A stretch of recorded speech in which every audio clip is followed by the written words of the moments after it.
영원한 대제사장 되신 예수 그리스도께서 당신 자신을 제물로 바치셔서 하나님과 우리 사이의 중보자가 되심으로 우리가 구원을 얻었습니다. 예수 그리스도 그 십자가의 죽으심으로 성소와 지성소 사이를 가로막고 있었던 휘장은 찢어졌고 우리는 하나님 앞에 이제는 직접 나아가서 하나님을 친아버지라고 부를 수 있는 하나님의 자녀가 되었고 하나님께서는 우리를 왕같은 제사장으로 세워주셨습니다. 그래서 이제 성도는 왕같은 제사장으로서 아직까지 하나님께 돌아오고 있지 않는 그 세상과 하나님 사이에 이렇게 우리 자신을 헌신하면서 그들의 이름을 안고 하나님 앞에 나아가 죄 용서를 받고 구원을 받게 하는 그런 제사장의 역할을 감당해야 된다라고 말씀드렸습니다. 우리가 그 역할을 감당할 때 우리가 중보한 세상이 하나님께 복종함으로 성과 속의 구분이 사라지고 하나님께서 창조하신 세계의 만물들이 점차 성결케 되는 일에 우리가 헌신해야 된다라고 말씀드렸습니다. 하나님께서는 이 일을 함에 있어서 우리에게 혼자 그 일을 하도록 내버려 두지 아니하시고 대제사장이신 예수 그리스도를 우리가 바라보아야 하는 모범이 되게 하셨습니다. 예수께서는 인간이 하나님 앞에 어떤 모습이어야 할지를 보여주시는 완전한 모범이시기 때문에 하나님께서는 예수 그리스도를 참 인간의 모범으로 보여주셔서 인간이 하나님을 사랑하는 그런 내면인 세계와 그분께 충성하는 그런 외적 생활이 무엇인지 알게 하시고 죄 많은 세상에서 어떻게 하나님을 예배하며 살아야 할지를 대제사장이신 예수 그리스도의 그 본을 통해 우리에게 생생하게 보여주셨습니다. 우리가 구원받은 하나님의 자녀로서 참 성도가 되고자 하는 것은 바로 이렇게 참 사람의 길을 걷기 위함입니다. 이것이 바로 창조의 목적입니다. 이 길을 걸어갈 때 우리에게 예수께서 참된 모범을 보여주셨기 때문에 우리는 허공을 치는 것처럼 성경을 읽지 않고 우리 눈에 본 바 예수 그리스도께서 가신 그 길을 따라가기만 하면 되는 것입니다. 예수를 본받는다라고 하는 것은 그분을 흉내내거나 그분의 외적인 삶을 모방하는 것이 아니라 그분의 내적인 생활, 즉 우리의 영혼에 그분의 말씀을 담는 것입니다. 예수님이 40일 금식하셨으니까 나도 40일 금식하고 예수님이 집이 없이 밤에는 산에 가서 주무셨으니까 나도 집을 팔고 산에 가서 텐트 치고 자는 것이 아니라 이것은 진정한 의미에서 예수를 본받는 게 아니죠. 그리스도를 본받는다는 것은 예수님의 어떤 외적인 모습을 흉내내는 것이 아니라 하나님이신 그분이 기꺼이 낮아져서 제자들과 세상을 섬기셨던 그분의 정신을 담는 것입니다. 하나님의 본체이신 그분이 우리를 구원하시기 위해 오직 하나님만을 바라보며 하나님의 능력으로 더 듣기를 원하셨던 그 간절한 하나님을 향한 의존의 마음을 본받는 것이 진정으로 예수 그리스도의 모본을 본받는 것이다 라고 말씀드릴 수 있습니다. 그러면 그분을 본받는다고 할 때 무엇을 본받는 것일까요? 일단 그분의 지상생활에 이 땅에서의 모든 삶이 우리의 본받음의 대상입니다. 참 인간이신 예수의 그 외적인 삶을 예수께서 참 인간의 삶을 사셨는데 그 삶은 어디서 나왔겠습니까? 주님의 마음에서 흘러나왔다고요. 그러므로 우리가 예수님의 마음을 성령님을 통해서 전수를 받기만 하면 우리는 그분의 삶을 이해하고 주님의 삶을 추적해가면 또한 우리도 예수 안에 있는 그 내면의 질들이 무엇인지 깨닫게 된다는 것이죠. 예수님 생애 전체를 통해서 우리가 본받아야 할 두 가지 주제가 있다면 하나는 예수 그리스도의 고난이고 두 번째로 예수 그리스도의 부활입니다. 주님의 생애 전체를 바로 이 두 개의 원, 고난이라는 원과 부활이라는 원, 이 두 개가 합쳐져서 이루어지는 것이니 이게 바로 예수 그리스도의 생애입니다. 우리는 흔히 예수님의 고난을 본받는다고 할 때 십자가에 못 박혀서 고통스럽게 죽어가는 그 시간만을 기억하는 경향이 있습니다. 그러나 예수님의 고난은 십자가의 죽음이 최종적인 형태일 수는 있지만 오히려 하나님과 동일 본질이신 그분이 창조주로서 위엄과 영광을 버리시고 사람의 모양으로 그의 신적인 본질을 인성 밑에 감추시고 이 세상에 내려오시는 그 순간부터 그분의 고난은 시작된 것입니다. 주님의 고난이 탄생에서부터 시작된 것은 마치 우리가 예수를 믿고 다시 태어나는 그 순간부터 우리가 성결케 됨이 시작된 것과 같습니다. 주님이 탄생에서부터 주님의 고난이 시작된 것처럼 우리도 거듭남, 영적으로 다시 태어나는 그 순간부터 우리는 성결케 된다는 것이죠. 예수께서 탄생과 함께 고난의 길에 들어서신 것이고 우리는 예수의 구속으로 말미암아 영적인 탄생을 갖게 되었는데 그게 바로 성결케 되는 일의 시작점이라는 것입니다. 주님의 고난은 인류의 죄를 짊어지시고 십자가 위에서 하나님의 형벌을 담당하시는 속에서 절정을 이루게 되었죠. 주께서 십자가에서 마지막 남기신 말씀이 무엇입니까? 다 이루었다. 내 영혼을 아버지 손에 부탁하나이다. 라는 기도였습니다. 다 이루었다. 그 말은 모든 사람에게 죽음의 형벌을 선고하고 있는 율법의 요구를 당신께서 죽으심으로 만족하셨다. 그런 말입니다. 다 이루셨다는 것은 율법의 요구를 만족하셨다. 그 말씀입니다. 그리스도의 고난이 있기 때문에 우리는 이제 형벌을 받는 대신 죄가 용서함을 받았고 멸망받는 대신 영생을 얻게 되었습니다. 예수를 믿고 구원받는 그 순간부터 하나님께서는 성도들을 고난이라는 것을 통해서 성결케 하십니다.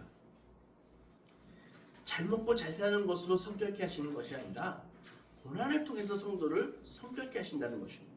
성령님의 정결케 하시는 사역을 통해서 토대로 우리는 중생 이후에도 우리 중생을 했지만 우리 안에 뿌리 있게 남아있는 그 옛 본성을 그리스도 예수의 날까지 흠없고 완전한 사람으로 만드시기 위해서 예수를 닮도록 우리를 만드십니다.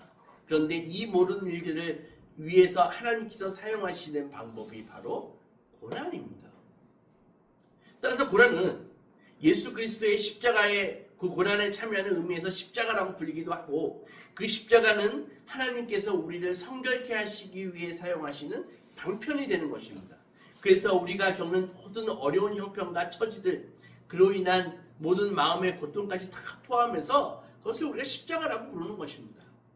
삶에서 겪는 많은 그 고난의 십자가를 통해서 하나님께서는 날마다 우리를 정결하게 하시고 더욱더 예수 그리스도의 그 모본을 닮아가게 하기 위해서 우리의 육체적인 정욕을 파괴하십니다. 그래서 성도가 가장 순수해질 때는 바로 예수 그리스도의 그 십자가의 공로 앞에서 눈물을 흘릴 때입니다. 그때 모든 성도들의 마음에 죄를 사랑하는 마음이 없어집니다. 사라집니다. 왜냐하면 내가 죄가 좋지만 죄가 주는 그런 한순간의 유익이 좋지만 내가 지금 지으려고 하는 그 죄 때문에 예수께서 십자가에 달리셨기 때문입니다. 우리는 보통 고난을 우리 개인의 차원에서 생각합니다.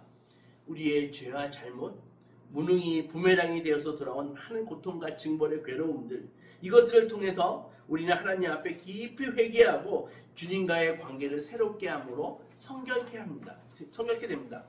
하나님께서 예수 십자가의 죽음 안에서 우리가 지은 모든 죄를 다 용서하셨지만 죄로 인한 고통과 결과는 여전히 세상 사는 동안에 당하게 하심으로 우리의 불결과 우리의 불신앙을 그 고난을 통해 하나님을 찾게 하심으로써 씻어주신다는 것입니다. 성경은 분명히 우리를 얘기할 때 죄와 허물로 죽었던 죄와 허물로 말미암아 고난을 당할 때 주님을 찾는 것도 그것도 믿음이라고 말씀하십니다. 내가 내 잘못 때문에 지금 고통을 당하고 있거든요. 근데 그때 너무 고통스러워서 하나님을 찾습니다. 그것을 성경은 믿음이라고 인정해 주신다는 것입니다. 당해도 싸다 이렇게 말씀하시지 않고 내가 내 잘못 때문에 고통을 당했지만 그래서 지금 하나님을 찾지만 그것을 믿음으로 받아주신다는 것이라는 거죠. 구약의 제사장을 보십시오. 그도 부족한 사람이기 때문에 죄와 허물이 없을 수는 없지만 그가 자신의 죄를 뉘우치고 제사장의 길을 걷는 사람이라면 틀림없이 이스라엘 백성들을 대신해서 하나님 존전에 나아갈 때 백성들을 위해 피를 뿌려서 제사 드리고 백성들을 위해서 기도하면서 그가 중보하는 그 백성들의 죄가 마치 자신의 죄인 것처럼 생각하고 눈물 흘리고 하나님 앞에 참여하면서 범죄한 이스라엘 백성들의 그 양심에 계속되는 고통을 자신의 것처럼 느꼈을 것입니다.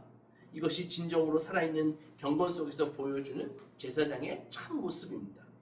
우리가 진정으로 왕같은 제사장으로 부르심을 받았다면 언제까지 나의 불순종, 나의 죄 때문에 자꾸 시험에 빠지고 비참한 생활을 계속해야 합니까?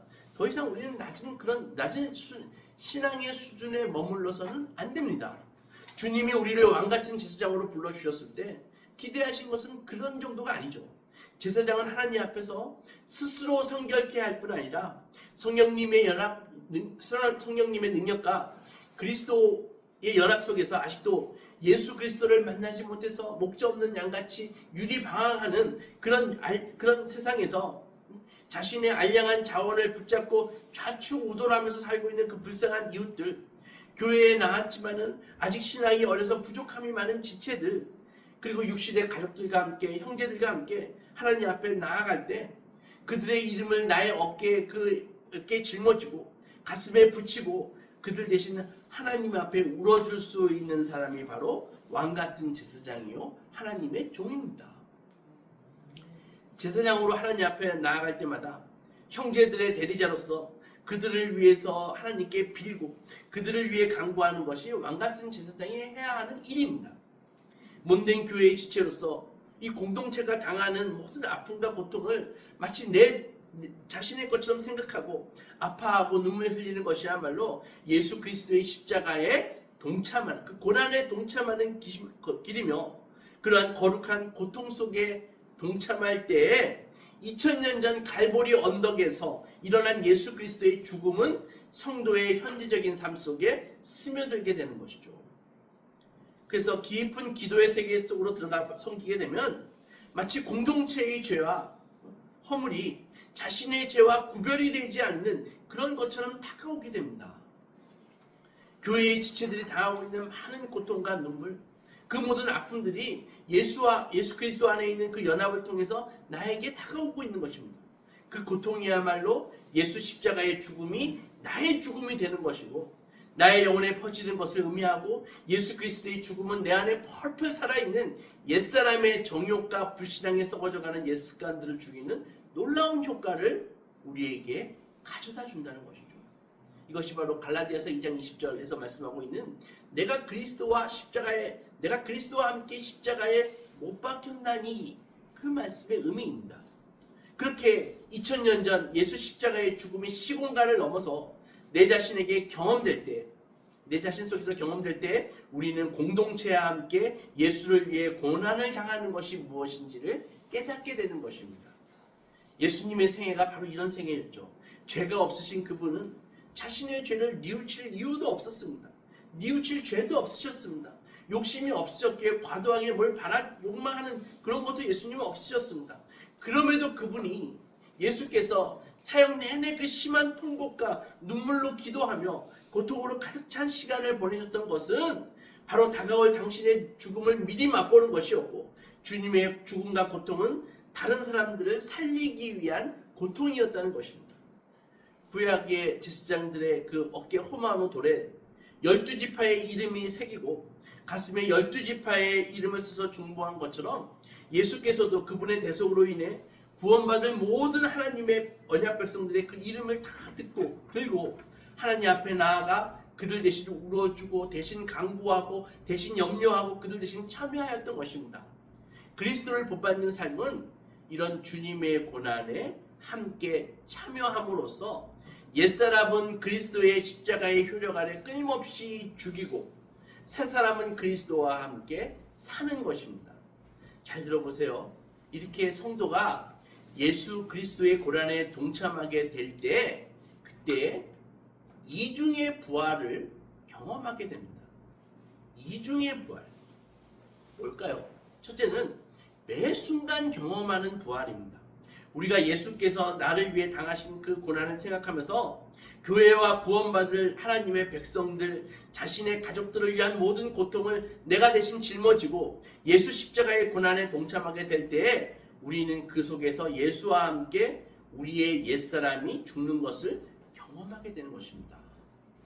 다른 사람의 고난을 생각하면서 그들을 위해 중보할 때 나의 옛 자아가 죽는 것을 경험하게 되는 것입니다. 그리고 바로 그 죽음이 끝나는 그 순간에 그리스도와 함께 매 순간 예수와 함께 살리심을 얻는 새로운 본성이 우리 안에서 살아나는 것을 경험하게 됩니다. 옛사람은 끊임없이 죽고 새 사람이 내 안에서 살아남으로써 예수를 본받게 되고 그리고 매 순간 재현되는 예수 부활에 그렇게 참여함을 통해서 이루어지는 것입니다. 반면에 옛사람은 끊임없이 십자가에 못 박혀 멸하여지는 것을 그 매 순간 그리스도의 십자가의 고난에 동참함으로써 그것이 성취되는 것입니다.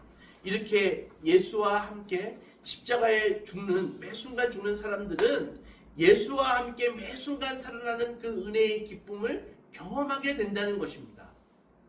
이런 경험이 있으실 것입니다.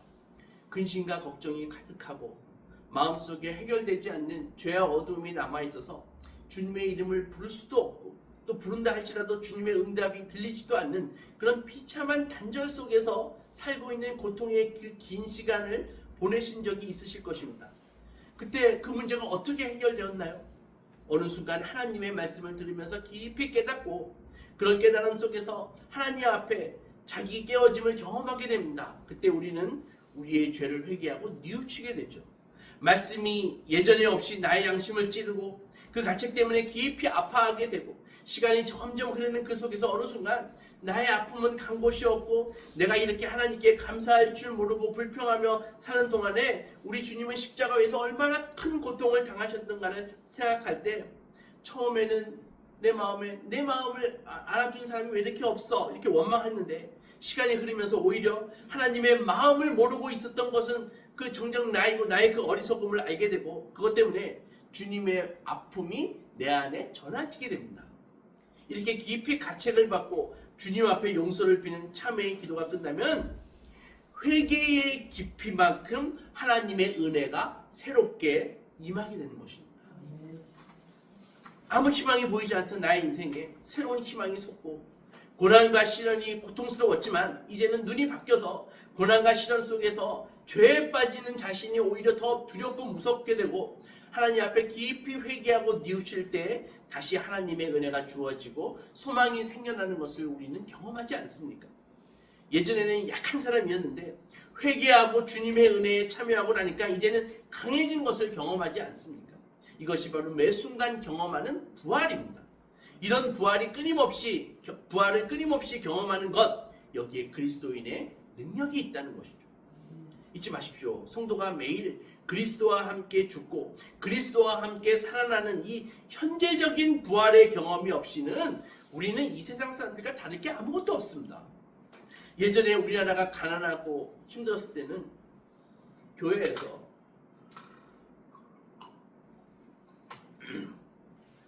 교회 가면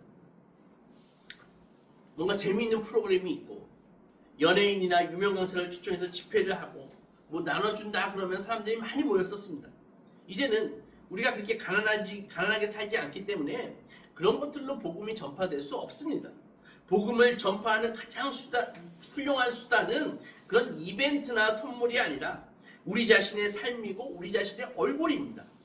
고난과 슬픔과 시련이 가득한 세상을 함께 살면서도 끊임없이 솟아나는 성도에게 끊임없이 솟아나는 그 부활의 기쁨과 생명으로 여러분들의 얼굴에 기쁨과 행복, 평안이 넘쳐나게 될 때에 사람들은 교회에서 뭘 주지 않아도 여러분들의 얼굴만 보고도 저 사람을 따라가면 나도 하나님을 만날 수 있을 거다라는 그런 기대를 갖게 되는 것입니다. 그러므로 우리가 하나님 앞에 할 수 있는 최고의 봉사는 바로 이 부활의 현재적인 삶 속에서 누리며 사는 것입니다. 우리를 구원하신 하나님을 향한 최고의 봉사는 뭘 하는 것이 아니라 바로 참된 신자가 되는 것입니다. 그래서 뭘 생각하지 마십시오. 먼저 예수님을 깊이 만나서 참된 성도가 되십시오. 제가 항상 드리는 말씀 아닙니까? 예배 제대로 드리는 것, 이것이 가장 귀한 섬김입니다. 날마다 그리스도와 함께 나의 옛사람은 십자가의 못을 받고 그리스도와 함께 새 사람이 부활할 때에 성도는 하늘의 에너지와 신령한 힘이 넘쳐서 왕같은 제사장의 직분을 자연스럽게 감당하게 됩니다. 뿐만 아니라 성도에게는 두 번째 부활이 있다는 것입니다. 이것은 영원한 하나님의 나라에 이르기 위한 구원의 마지막 길에서 경험합니다. 바로 영광의 부활, 생명의 부활입니다. 우리가 이 세상에서의 삶을 마감하는 그 순간에 얻어지는 바로 그 부활입니다. 그날에 예수께서는 우리에게 새로운 몸을 주십니다. 영원히 죽거나 썩지 않는 불멸과 영생의 몸을 주셔서 하나님의 영원한 생명이 우리의 육체와 영혼 속에 살아있음을 경험하게 됩니다. 그 생명 안에서 하나님의 다함이 없는 아름다움을 바라보면서 그분의 성령을 찬양하고 예배하고 영원한 복락 속에서 예수 그리스도와 함께 이 새하늘과 새 땅을 다스리며 사는 것, 그것이 우리의 성도의 최종적인 부활이라는 것입니다. 이런 고난과 부활에 참여하는 그것이 바로 우리의 모범이신 예수 그리스도를 따라가는 삶이고 왕같은 제사장으로서 직무를 온전히 감당하는 길입니다. 이런 경험을 통해 우리 전체가 예수 그리스도를 닮아가게 되는 것입니다. 성경의 은혜는 우리 안에 있습니다. 그러나 동시에 육신의 정욕도 우리 안에 있습니다. 성령의 은혜는 끊임없이 우리를 예수를 닮게 만들고 반면에 육신의 정욕은 끊임없이 우리를 세상을 닮게 만듭니다. 그래서 사도가 로마서 12장에서 이런 말을 했지 않습니까? 너희는 이 세대를 본받지 말라고 오직 마음을 새롭게 해가지고 변화를 받아 하나님의 선하시고 기뻐하시고 온전하신 뜻이 무엇인지 분별해라 라고 말씀했잖아요. 여기서 본받는다라는 동사가 헬라어로 쉬스케마티조라는 동사인데 이것은 뭐냐면 이 붕어빵을 찍어내듯이 정해진 틀에 주물을 이렇게 부어가지고 그 금형의 모양으로 찍어내는 것을 말합니다. 쉬스케마티조라는 본받는다라는 그런 동사가. 이 말씀은 성령이 우리 안에 부어지면 성령께서 우리의 그 옛 자아를 녹여가지고 우리 옛 성품을 녹여가지고 예수라는 틀에 우리를 부어가지고 예수를 닮은 하나님의 자녀로 만들어준다. 그런 말씀입니다. 그러나 만약에 우리가 그 세상의 육신의 정욕에 사로잡히면 육신의 정욕은 우리의 마음을 녹여가지고 세상의 틀에다가 우리를 부어버립니다. 그러면 어떻게 돼요? 우리를 세상의 표가 made in flesh, 육체의 사람이 되게 만듭니다. 예수 십자가의 피로 구원해 주신 은혜와 우리를 제사장으로 파송하신 이유를 생각하면 우리는 결코 이 세상의 틀에 부어질 수 없습니다. 오히려 우리를 제사장으로 파송하신 이유가 무엇입니까? 지금도 수많은 사람들이 세상의 틀에 찍혀가지고 나오는 그 수많은 사람들을 오히려 성령의 능력으로 말미암아 진리의 빛으로 그들을 인도하고 그들을 다시 녹여가지고 예수의 틀에 붙기 위함 아닙니까? 이 일을 하도록 부름받은 우리가 다시 세상의 틀에 부어진다. 그거는 예수님을 다시 십자가에 못 박는 행위입니다. 그러므로 우리는 예수 그리스도를 진정으로 닮기 위해서는 성령의 은혜 안에 살아야 된다라는 정말 당연한 결론에 도달하게 됩니다. 그러나 우리가 왕같은 제사장으로 우리를 봉헌하고 자신을 성결하게 하고 교회를 성결하게 하고 세상을 성결하게 하는 사명을 감당하는 이 일은 나의 결심과 나의 능력으로 할 수 있는 일이 아닙니다. 이것은 우리가 하나님 앞에 철저하게 성령의 은혜에 잠기게 될 때 성령께서 우리의 마음을 녹여가지고 예수 그리스도 그분의 틀에 우리를 부어주셔서 우리는 성령의 은혜 안에서 나도 모르게 예수를 닮은 사람으로 태어나는 것이죠. 그러므로 자기 자신을 위해서 미래의 원대한 꿈을 계획하면서 그것을 비전이라고 여기저기 떠드는 사람보다는 매 순간 어린아이처럼 자기를 위해 죽으신 십자가의 사랑에 감격해서 예수님이 보여주신 그 본대로 살고자 하며 성령의 은혜 가운데 살아가는 그 사람이 훨씬 더 주님의 형상을 본받아 많은 사람에게 참 인간의 길이 무엇인지를 보여주는 그런 도구가 된다는 것입니다. 그러므로 예수님을 진정으로 닮는 것은 예수를 어떤 모방하는 것이나 하나님을 위해 커다란 인생 계획을 스스로 꿈꾸고 허영에 들뜨는 것이 아니라 그리스도를 본받는 것은 바로 주님과의 연합을 공고하게 하는 것입니다. 예수님과의 연합은 그리스도를 향한 사랑이 좌우하는 것이니까 주님을 사랑하면 사랑할수록 주님과의 연합이 깊어지는 것입니다. 이 깊은 사랑의 연합 속에서 하나님 안에 있는 성령의 은혜가 끊임없이 성도에게 공급되고 그 성령의 은혜로 말미암아 옛사람은 끊임없이 녹아져가지고 예수의 틀에 부어져서 하나님의 사람으로 우리가 거듭나는 것입니다. 그러므로 한 사람의 성도가 정상적으로 신앙생활을 했다면 처음 예수를 믿을 때보다 5년 후에 훨씬 더 주님의 모습을 닮아 있고 10년 후에 더 많이 닮아 있고 15년 후에 더 많이 닮아 있을 것입니다. 왜냐하면 참된 신앙생활의 핵심은 예수님과의 실질적인 연합에 있기 때문입니다. 나의 모든 삶 속에서 끊임없이 나를 부인하고 대신에 예수 그리스도를 사랑하고 나를 구원하신 십자가의 사랑에 감사한 마음으로 나를 봉헌하는 삶, 그것이 바로 제사장의 삶이기 때문입니다. 그러므로 신자의 일평생의 의무는 예수님을 사랑하고 그분께 붙어있는 것입니다. 어려운 게 아니에요. 예수께 붙어있는 것입니다. 만약에 그리스도가 아닌 다른 것을 사랑하는 것은 죄를 짓는 것입니다. 신앙에 있어 불충은 예수께서 우리를 위해 베풀어 주신 그 구원의 은혜를 아무것도 아닌 것처럼 생각하는 것, 그것이 가장 큰 죄라는 것이죠. 우리가 받은 모든 은혜는 하나님의 은혜, 예수 십자가의 은혜에 기초하고 있기 때문입니다.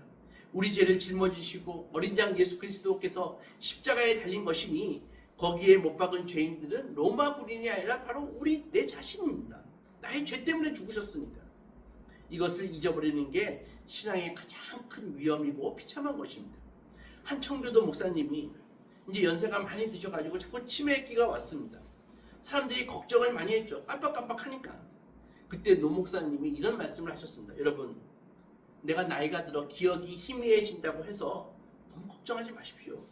제 기억이 아무리 희미해지고 망각으로 흩어진다고 해도 제가 두 가지 사실은 잊지 않을 것입니다. 하나는 내가 정말 끔찍한 죄인이었다라는 사실이고, 또 하나는 국률과 사랑이 풍성하신 예수께서 나를 위해 십자가에서 죽으셔서 나 같은 죄인을 구원해 주셨다.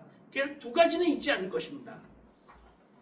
나 같은 죄인 살리신 주 은혜 놀라워 잃었던 생명 찾았고 광명을 얻었네. 사랑하는 소망교회 성도 여러분, 우리는 주님의 은혜에 언제 감사할까요? 돈 많이 벌고 형통할 때? 젊고 건강할 때? 그때 감사할까요? 아닙니다. 밖에 나가면 그런 사람들 많이 있습니다. 우리는 우리에게 좋은 일이 생기고 우리가 잘 나갈 때 감사하는 것이 아니라 바로 예수 십자가가 커 보일 때 감사할 수 있는 것입니다. 하나는 우리 인생이 복잡한 것 같고 사연이 많은 것 같아도 성도의 인생은 딱 세 가지 말로 요약할 수 있습니다. 첫째는 내가 육신으로 태어났기 때문에 나라는 인간이 있게 된 것. 둘째는 예수 십자가의 공로로 내가 구원받은 것. 그리고 마지막 세 번째는 그 은혜에 감사해서 주님을 위해 살다가 우리가 산 그 삶을 모두 들고 주님 앞에 가서 왜 이렇게 살아야 했는지를 주님 앞에 보고하는 것. 그것이라는 것입니다. 인생이 길고 복잡한 것 같아도 인생을 빨래 짜듯이 이렇게 짜면은 딱 세 가지 남는 것입니다. 그래서 우리 인생에서 일어나는 가장 큰 일은 내가 학교 다니고 결혼하고 애들 키우고 돈 벌고 그런 일이 아니라 바로 예수 그리스도를 만난 일입니다. 완악하기 짝이 없이 돌같이 굳은 내 마음을 나를 위해 죽으신 예수 그리스도의 그 십자가의 고난이 믿어진 것, 그래서 예수의 죽음이 내 마음을 녹여서 내가 살고 싶은 삶을 버리고 그리스도께서 살게 하시고 싶으신 삶을 따라간 마음을 주셔서 나를 새 사람 삼으신 것, 이것이 우리의 머리가 백발이 되고 얼굴에 깊이 고립해질 정도로 늙을 때에도 항상 우리의 가슴은 십자가의 사랑 때문에 뜨거워야 하고 그 사랑에 눈물 흘릴 수 있어야 됩니다. 예수께서 당신의 육신을 찢으시고 피를 흘림으로 우리에게 하나님 앞에 나아갈 길을 열어주셨던 것처럼 우리들 또한 왕같은 제사장으로서 예수의 사랑을 전하기 위해 우리 자신을 제물로 봉헌하여 드리는 삶을 사는 것, 이것이 바로 우리가 살아야 할 삶입니다. 아무쪼록 우리 소망가족 모두 우리 생명이 있는 날 동안 예수 그리스도 십자가의 은혜를 잊지 마시고 그분의 사랑을 꼭 붙들고 믿음으로 사시기 주님의 이름으로 축원합니다.